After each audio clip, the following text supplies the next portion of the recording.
the people that I interviewed, whatever their positions, they had the common denominator of filling our lives and generations to pass it down with what I call magic. From the Autry Museum, located on Tongva homelands in Los Angeles, California, join us in asking, what is a Western?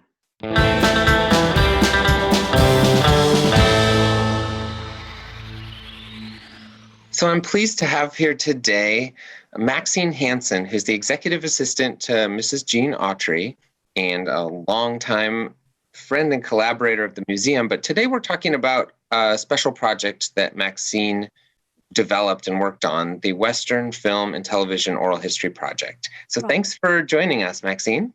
Pleasure. Happy to be here. All right. I'm excited to talk about this and to share with our viewers a few sort of highlights from this archive. But could you first just tell me a little bit about what the archive is and how you came to begin it? Well, there's a few intertwined reasons why this project started. First of all, with about 40 years behind me working for Jean Autry, my own passions concerning Western film and also the interaction with Jeans and other Western fans and how the genre inspired them. That was number one. And then some years ago, I embarked on a project where I was doing interviews of various people associated with Jean, whether they were performers or his business contacts or friends. And I was squirreling them away. I also interviewed Jackie Autry and Joanne Hale, the first, of course, director of the museum, and the two ladies had actually built the museum. So I did an interview on them. And as I was moving along, I kept thinking, I just wish I would have interviewed Jean.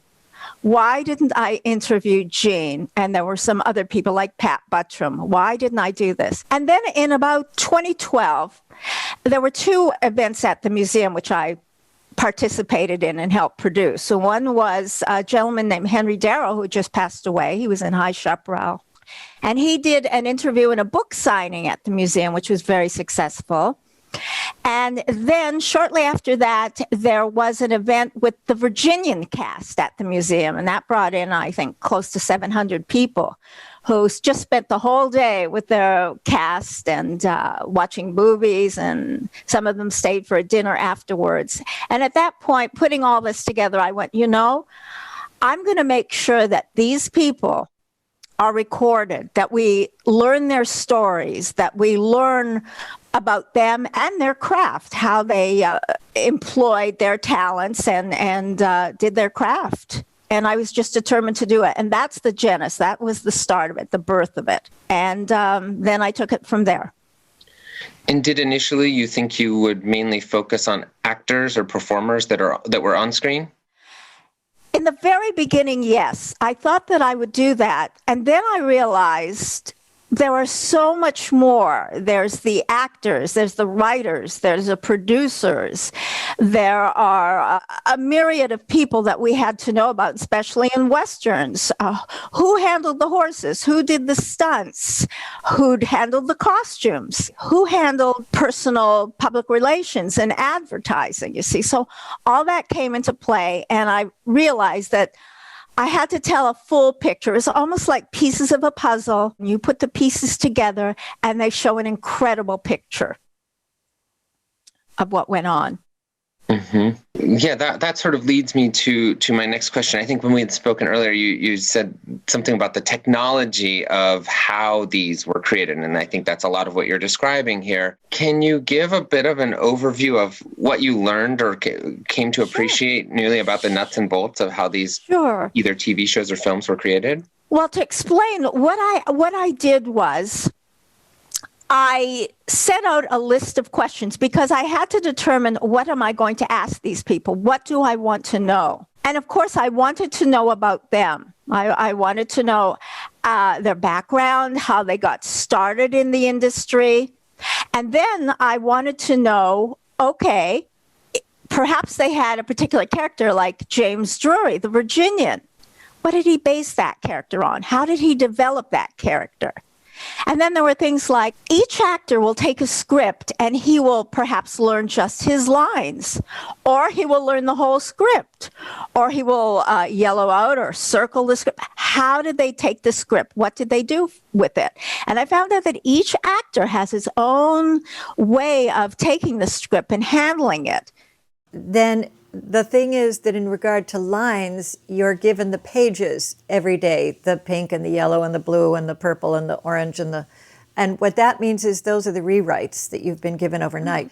So if you had, let's say, 13 pages, which is possible in a day of shooting for television, of dialogue, and then you're given your blue pages or green pages in the morning, while you're in makeup, you sit and you relearn your lines.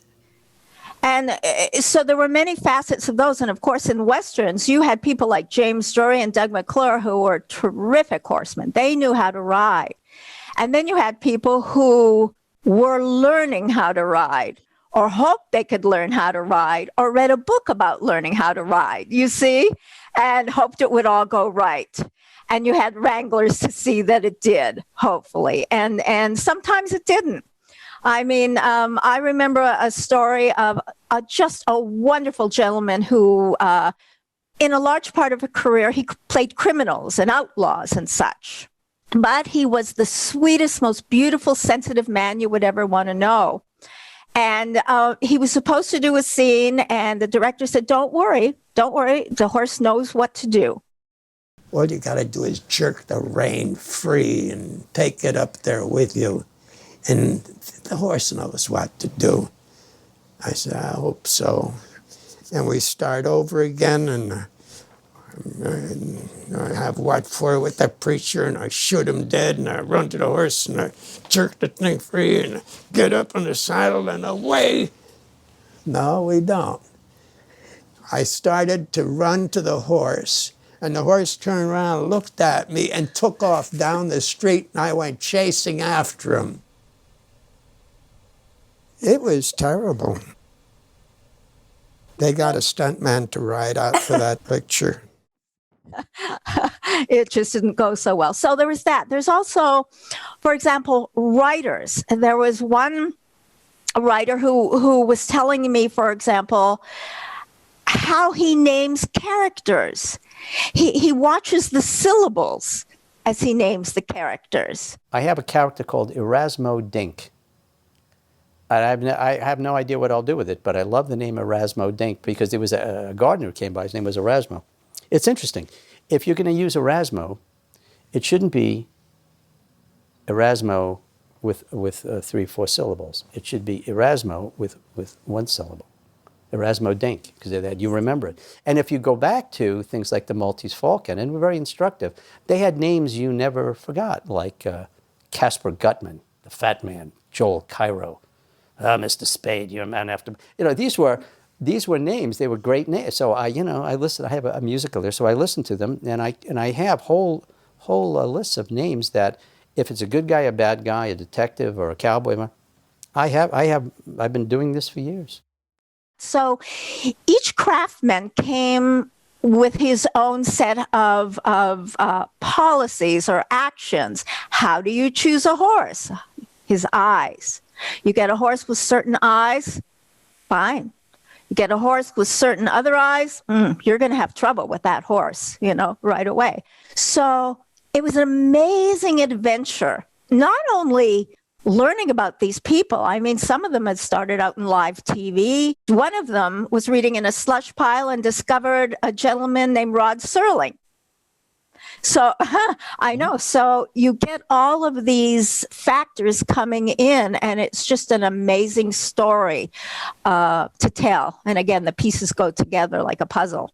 Mm-hmm. I'm curious about how much of that you kind of expected, and how much was a surprise in the interviews that you didn't see coming at all? With my own relationship with horses, that wasn't a surprise. That wasn't a surprise.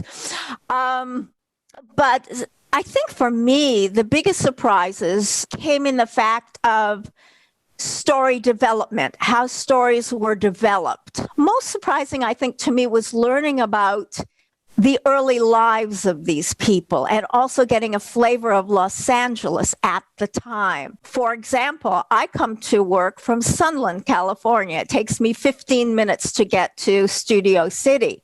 One of the gentlemen that I interviewed had relatives in Sunland, California and Sun Valley, and yet at the time, it took a whole day of traveling to get to that location, you see. So it was also a flavor of learning about Los Angeles was remarkable. Or when you were on live TV, you couldn't stop. You had marks, and they were chalk marks and stuff like that. Well, what happens if the cleaners come in and take away your chalk marks? What happens if you open a drawer and the whole drawer falls out? You're on live TV, you see? So it was things like that, little jewels like that, that were very, that I kind of squirreled away and were very enjoyable to me. But it was also the thrill of learning, for example, about budgets. How did one budget a series like this? There was a tech to it. I came up with the formula I knew would work. And basically every show had to be written so that it pretty much fell in this pattern. And that was one day of local location. That means I'm out to Albertsons or Iversons or Vasquez Rocks, or that's getting some vista in that. 2 days on the back lot. I've had a lake there, I had a waterfall there, I had town exteriors, I had a Mexican town, I had the big Western Street, and then the Laramie Street, and so that was 2 days. The other 5 days had to be on the stage, because that's where I had to make up production time, and you can do that with dialogue. Dialogue will eat up a lot of pages. So that's how I could make that, what initially I think it was $210,000 an episode, and I could come in for that budget if I did it that way. It's extremely interesting, the various pieces that go into making a show like this. And yet all of those logistics come together and create this full puzzle that's this picture, right? That's almost the people, 700 people coming to the museum for an event are coming because of this more of the story, right? Like that effect on the audience. Like, can you speak about Yes. what you learned about that? Yes. I believe, and I think in those early days when the kids watched Gene and Roy and they went to the theaters and they were sitting with their popcorn and such, and their seat became a horse and they're riding with Gene and such like that, they were interested in the moment, in the action, and they were riding beside Gene and saving. As they grew up, then there became interesting questions. Why?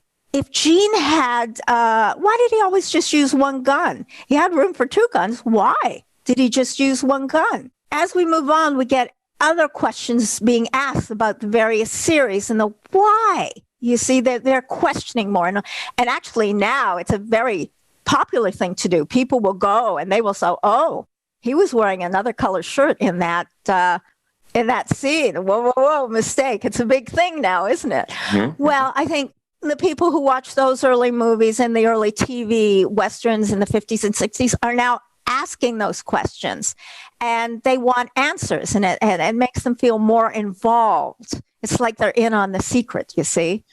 They're in on the intimacy of it. Yeah, we all have this sort of strange relationship of being sort of transported into another world when we watch something, but also then stepping back and saying, what was that about? Or what was that detail? Or how did that get created, right? Exactly. And sometimes you don't know. I was interviewing an amazing gentleman named Lester Bayless, who is quite a famous costumer and was a costumer of John Wayne. And I sat there and I never would have thought of this. He says, you see, when you have a group of people and they're riding together, you can't just have them all the same. You have to dress each one uniquely. And how you can do that also with hats. And the right hat says a lot about a character and such. And these were things that I had never thought of. When I was a kid growing up here, one of the luxuries I had when I came out here was to go to Universal Studios and do the tour and try to get involved in one of the things they were doing, and going up there. But those tours were just horrid for the actors. And the best story I have of it is one that James Drury, who was the Virginian, told. He said, you have to picture this. There's a scene, and it's all choreographed out. It's a very big scene. It's in town. Now, the bank is being robbed. Bandits came out, shooting their guns with full load blanks, jumped on their horses, and raced out of town. While that was happening, a buggy turned over in the street right there. The horse reared and turned the buggy over. The man who was driving the buggy and a girl in the buggy were seriously injured. They weren't injured. They were stunt people, and they were acting like they were injured and lying there on the street. I was in the middle of a love scene with Angie Dickinson on the boardwalk, telling her how precious I thought she was. Big clinch. A posse is formed. It goes out of town, chasing after the bandits. All the townspeople are up at arms. Everybody runs out of the saloon and starts talking about it. All these things are going on. All of them are staged. All of them are rehearsed. All of them are perfect. We're right in the middle of completing this master shot. Here comes the tour bus right through the middle of us.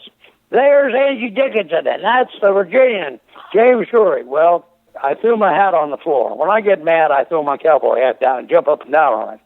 That's what, if you ever see me do that, you'll know I'm really, really mad. Okay. And I did that and then picked up my hat and brushed it off and got in a limousine and went up to the front and got my car and went home. That really was the one that tore the blanket on the tour buses, because I absolutely categorically refused to come back to work for them or anybody else until they got the tour buses out of there. And they did. And they did it for, I guess it was 4 or 5 years. They did it every year. They would for 2 or 3 years, as I said, they'd try me. They'd run the tour buses in there, and I'd go home. But after that, they just kept the tour buses away from me. And we went along and did our segments, and I didn't have any more stupid interruptions. Right. What could be more stupid than that? That's stupid, that's for sure. Running a tour bus through a complex scene like that. And that actually happened. That's in the archives now at Gene Autry Museum, and I'm happy about it. How much money was that down the drain, and how much of the actors' talents and everything else that went into it? You get stories like this, and it's very interesting. Very interesting. And can you talk a little about how you just found the different people you chose to interview? Sure. How you set up the logistics of the interviews and all of that process? Sure. When I first started, I was very fortunate. We had a gentleman, he's still with us, he's a 6-time Grammy nominee, Bob Fisher, and he came aboard to handle the audio and the actual video. And he has just been my main support. He's worked with us for over 20 years on producing media projects for Gene Autry Entertainment. He's the one who sets everything up, either audio or audio and visual as we go. Then there was a gentleman who is a marvelous gentleman, Boyd Majors. And Boyd Majors is a Western film and television historian with 11 books to his name. Of course, has Western clippings that he puts out, the journal. And he knew many of these people. So a segment of them he brought to my attention. He actually came out and we spent several days interviewing them together. And then he did some on his own.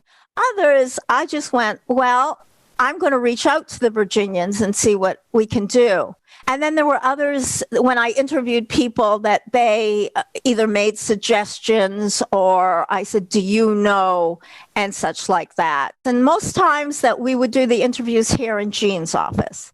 And sometimes I went to their homes or to another location. Some of them, of course, were too far afield. And so we James Drury, and we did audio only, but it worked out just fine. I would give them questions beforehand because I didn't want them caught off guard. I wanted them to understand what they were getting into, and if they didn't want to answer something, that was fine with me too.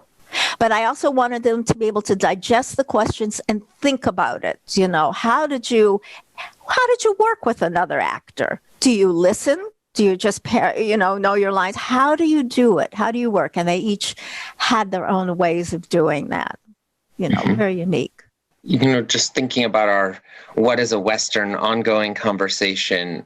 And I think a lot of these folks worked on things that weren't Westerns as well as Westerns. But did you come away thinking differently about Westerns as a genre? Not differently. I felt more intimately a part of the Western. So now when I see a Western, or if I watch a Bonanza, a Little House, or High Chaparral, I have a different idea of it. I feel more involved. And I feel a satisfaction, a tremendous satisfaction in that I've at least done some small, it's not that these people haven't done other interviews, but in some small part, I've recorded historically the history of that. And that's something I'd like to bring up a sideline if you don't mind, because I think this is very important. It wasn't exactly a surprise to me, but I think it's very important. In several instances, matters came up which I think were very eye-opening and in one or two cases deserved dialogue. For example, one gentleman, Jan Merlin, I have mentioned him before, a very, very nice gentleman, and it's interesting that he always played normally the criminal or whatever. He even had styles of the way he died, you know, slithering down a pole or something. He was very aesthetic at it. But anyway, he served on 3 successive ships in the military during World War II. And then following Japan's surrender and, of course, the atomic bomb, he went in and he was one of the first people to witness what happened. And then in going over the hill, where everything was just the way it was, and there were people practicing for a play. And it struck him emotionally, the devastation, and then you go over the hill, and then you see this. And he wanted to be an actor because he wanted to cast aside all the emotional and physical hatred and such, and what had happened. And he wanted to bring aesthetics and decency and happiness. So that was one. Another one, and in the most part, I interviewed people firsthand. In other words, a James Drury was there. He was there. Well, I interviewed Dirk Blocker, which is Dan Blocker's son. And of course, he played the very famous Haas on the Bonanza. Mm-hmm. And Dirk actually appeared on Bonanza in a scene. Yeah. And he is an actor, but I wanted to find out about his father. And he kindly sat down with me, and he was telling me. One of the things he wouldn't do in the 60s when he was doing these personal appearances and PR for the show was they went somewhere, I'm not sure in which state or which city, but it was a segregated audience. And after that, he said, he told the NBC and he told the people who were putting this all together, he said, I can't do that again. I'm not going to do that again. I can't do that. And the other members of the show said, well, we'll do whatever Dan wants to do. If he's uncomfortable doing it, we don't want to do it either. And he was adamant about it, and they kind of said, well, you kind of have to. It's kind of part of the contract. And he said, well, if it means me not being on the show anymore, then that's the way it's going to be. And they said, you mean you're going to quit Bonanza over this? He said, I don't want to quit Bonanza, but if that's the way it is, that's the way it is. I'm not going to do it. I'm not going to do it again, ever, again. And so he drew the line in the sand and said that's the way it's got to be. So they honored that. They said, okay, we're canceling all of these appearances. We're canceling all this PR thing for the show unless you guys will desegregate the audiences, allow the audiences to be integrated. He's not going to do it. And so a lot of these places, as we know from that era, said, well, no one's going to tell us how we're going to do this, so you're not welcome here. And then what started happening was that a lot of the affiliates in these towns, in these certain pockets in America, stopped showing Bonanza. And so the pressure was then on on NBC to say, we can't afford to lose these affiliates, guys. And my dad held strong. They put a lot of pressure on him. And he said, listen, it's not worth it to me. Guys, that's all there is to it. I'll go back to school teaching. I'm okay. I'm not going to do this anymore. I'm not a part of this. So they held strong, and a very interesting thing happened. The people in those towns started calling and writing, even if they might have been for segregation, they were calling their affiliates and writing letters saying, we want Bonanza. Why is Bonanza not on TV anymore? We don't care why it's not on TV anymore. We want it back. And so they started showing it again, and they won. So in a small way, in his own small way, he helped, like a lot of people did, helped that course of action, So he was strong about social justice. His father went through quite an ordeal in dealing with this, but he was very firm in his beliefs. Thinking about the archive itself, and we're really excited that probably within the next year, our new resources center will open to researchers at the Autry. People will be able to come in more easily and sort of start to go through things like this archive. And I also think of our current exhibition, What's Her Story, about the role of women in the archives, including women like yourself creating archives, Right. and sort of what you hope that people might find. I mean, you've mentioned this sort of these dialogues about the ways that Westerns intersected with moments in history and in civil rights and things like that.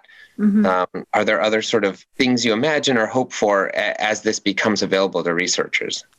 I want people to have the stories, the individual stories. When I did this, there's something I did on this. Each person signed a document, and the actual interviews go into the museum's archives, but I was very firm that the interviews also belong to the person. They got a copy and they could utilize it. It's their life, and they do what they want. So I wanted to make sure that all the bases were covered so that researchers coming in would be able to select individual stories or maybe categories of stories and really get a flavor of the times and the respect for these people. They were tremendous people. Thank goodness we still have some of them around too, still. And they were very creative people. Their whole life was based on creating and the joy of creating, you see. And I want people to know that, and I want people to understand that. These visual documents to be able perhaps to be used in exhibits in one form or another at times.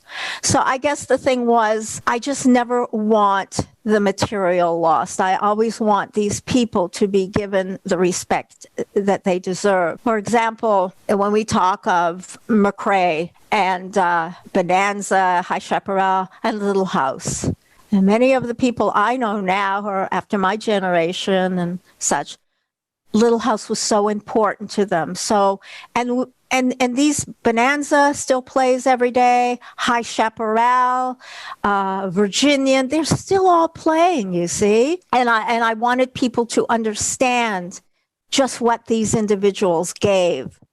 And another factor here, which I'll just tell you, is also the children who performed and had carried series of their own, or were co-stars, or appeared over the time in several, and went on to other things. Like you take a Billy Mummy, who's, would do various, and then he went on, of course, to Lost in Space and such like that. And he actually talks about that in our interview too, that I did with him.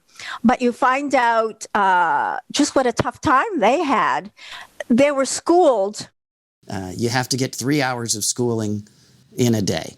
If it's not summer vacation. If it's summer vacation, then you don't. But you have to go to school for 3 hours a day. You have to meet the curriculum of the school that you're coming from.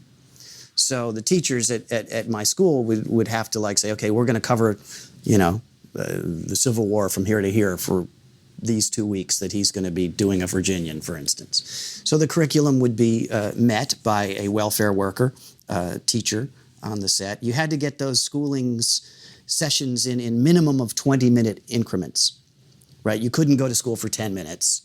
So if you were in every shot, the second assistant director would sit out there and wait for 20 minutes and then, okay, we need Billy now. All right, well, you got your 20 minutes banked, so you can have him. You also had to get your schooling finished by 4 in the afternoon. And if if you had a 9 o'clock call, they could work you to 6. So you couldn't work overtime. But those were the parameters of the rules that every child actor had to work within. My schooling was always on the set. I had to get my 3 hours a day with a tutor one-on-one. And then I didn't get to go to a regular school until junior high school when the show ended. And that didn't go so well. Oh, I got picked on terribly. Oh, we were talking about a mutual friend earlier, Billy Mooney, who did Lost in Space. He and Angela would be, if I wasn't working on the set or I had a couple of days or I wasn't in that episode, I would go to the schoolhouse on Pico, the 20th Century Fox slot on Pico. And Veronica or whoever else wasn't working that was working for Fox would be in that schoolhouse too at the same time. So I got to know Billy pretty well. His show was canceled a year before mine. And he was gone for a while, and he came back, and he was begging the teacher, Frances Clamp, wonderful teacher, taught everybody from Shirley Temple on up. Any kid that worked at Fox was under Frances, and she was wonderful. He's begging Frances, please let me graduate here. Let me just finish out this semester. That's all I need. And she said, Billy, I'm sorry, I can't. It's studio policy. If you're not working for us, you can't do it. He started to leave. I go, Billy, what are you doing? You made it out. You got to go to a regular school and be on the playground with the kids and do all the stuff and all that. You go, no, Darby, you don't understand. When you get out there, it's like you're the fastest gun in the West. Everybody wants to shoot you down. Oh, Billy. Yeah, I had my nose broken a couple of times the first few months of school. Oh, yeah. It was really tough in some cases, Right. And then you get quirky stories like the little boy whose mother dropped him off to do for Sound of Music. He's all dressed nicely, Sound of Music. She drops him off, I guess, so she can park, and he ends up in the wrong studio. And they love him. He's adorable. And he goes on to star in Daniel Boone, co-star, as one of the kids in Daniel Boone. There's quirky stories like that. Well, I read a quote somewhere, and I can't even remember where something we don't know what the future will want from the past, I guess. And so we kind of have to preserve so much in order to sort of give those resources to the people and the researchers and the kind of fans in the future. Yeah, I think that both the fans and researchers will be very surprised at the depth of these interviews. And in one interview, you can have laughter and tears and thoughtfulness and such like that. And you also do find out how all the pieces went together and created. But the Western genre to me was an incredible genre and still is. And I think one of the things that Frank Price was telling me, which is a very good quote, because you got to a point where in the 70s, maybe a little after, but Westerns tended to peter out, and then you got into Star Trek.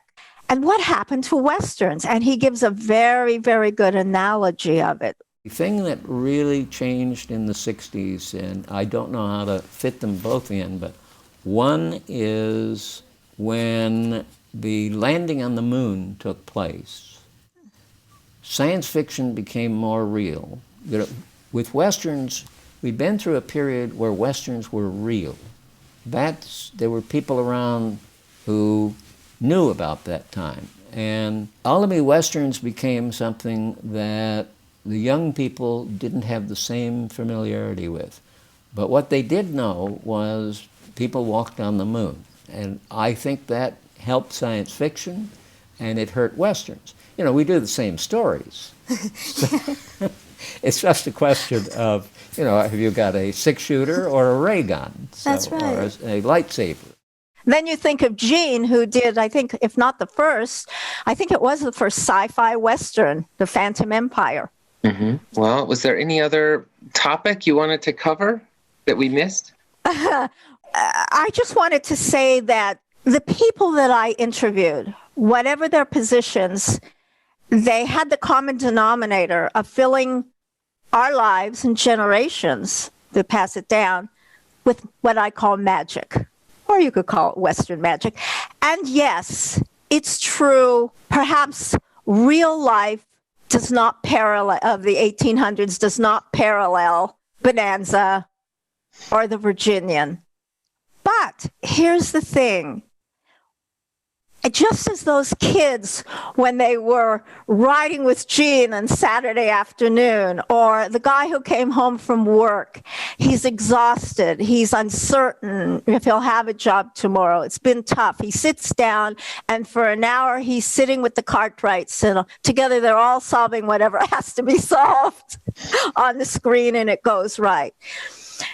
Creative magic is inherent in all of us. It's just such a beautiful quality of human life, the ability to create magic and to have imagination. So having these intimate details actually brings you closer to the magic, closer to the people. You have the inside scoop. And for that brief breath of time, you're more a part of the magic than ever. And that these people with their talents and their gifts shared that magic. That's why we need to make sure their history is never lost. Well, thank you. That was beautiful. And I really want to thank you for creating this archive and sharing it with the Autry as an institution and sharing some of the details of it with us today. My pleasure. My pleasure. Well, thank you.